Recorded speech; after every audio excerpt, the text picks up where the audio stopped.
avoid taking bath during your periods. First day, second day, third day. Just avoid taking the bath because what happens when we take a bath, that our body temperature fluctuates. It makes our body cold, whereas the natural temperature of our body is getting warmer.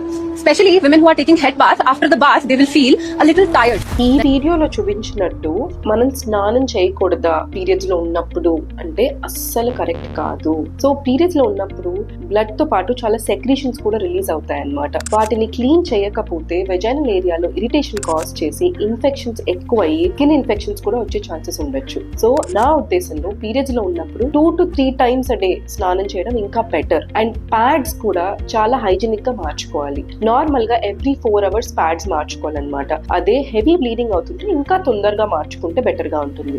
చిన్న పిల్లలు ఇప్పుడు menstrual cups వాడుతున్నారు. So menstrual cups are very safe and hygienic. So menstrual cups వాడితే కనుక every 12 hours కి ఒకసారి empty చేసుకోవాలి. ఈ వీడియో టీనేజ్ పిల్లలు చూస్తుంటే కనుక మెన్స్ట్రల్ కప్స్ వాడుతున్నప్పుడు ఒక ప్యాడ్ ని కూడా సేఫ్టీగా బ్యాగ్ లో పెట్టుకుంటే బెటర్ అన్నమాట. ఎందుకంటే ఎప్పుడైనా ఓవర్ స్పిల్ అయినా మీకు ఒక బ్యాకప్ లాగా ప్యాడ్ ఉంటుంది కాబట్టి. నా ఉద్దేశంలో maintaining hygiene is very important.